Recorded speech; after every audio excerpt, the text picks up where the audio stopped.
জন্মদিনের দিন গেছিলাম আমি বং পিৎজাতে লাঞ্চ করতে। এই আউটলেটটায় আমি এর আগেও এসেছি, তো তোমরা যদি আমার ব্লগ আগে থেকে দেখে থাকো তাহলে জানবে।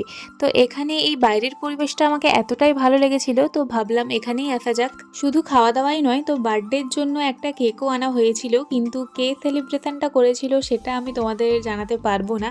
তো আমি জানি তোমরা সবাই বুঝেই গেছো, তো যখন সময় আসবে আমি তোমাদের সাথে শেয়ার করেই দেবো। ভীষণই একটা ব্যক্তিগত ব্যাপার তোমাদের সাথে শেয়ার করে দিলাম। তো সত্যি বলতে এই পার্সোনাল লাইফের জিনিসগুলো ভিডিওতে দেখায় না বলেই হয়তো ভিডিও ভাইরাল বা ভিউজ হয় না।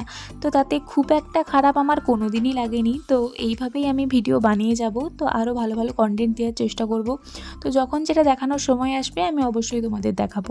তো এই মিও আমরের যতই নতুন কেক বার করুক, এই রেড ভেলভেটের টেস্টটা আর কি বলবো, কারোর সাথে তুলনাই হয় না। তো প্রথমবার আমি যখন এর পেস্ট্রিটা খেয়েছিলাম এতটাই ভাল লেগেছিল, তো তারপর থেকে আমার এটাই বেস্ট লাগে। তারপর এই পিৎজাটা অর্ডার করেছিলাম, তো যেটা টেস্টটা ঠিকঠাক ছিল। তো তারপর এখানে গিফট আনবক্সিং করছিলাম, তো অনেক ভালো ভালো গিফট পেয়েছি। তো যাই হোক, দেন আমরা মেন কোর্সে অর্ডার করেছিলাম হচ্ছে চিলি চিকেন আর ফ্রাইড রাইস। সেই রকম অন্য কিছু আর ট্রাই করিনি। তো তারপর ডেজার্টে নিয়েছিলাম ব্রাউনি উইথ ভ্যানিলা আইসক্রিম, তো যেটা খেতে দারুণ ছিল। তো এটা অনেক দিন থেকেই আমি ট্রাই করব ভাবছিলাম, তো ফাইনালি করে নিলাম। তো এটার টেস্টটা অসাধারণ। তো আমরা রিয়াকশান দেখে আশা করি বুঝতেই পারছো।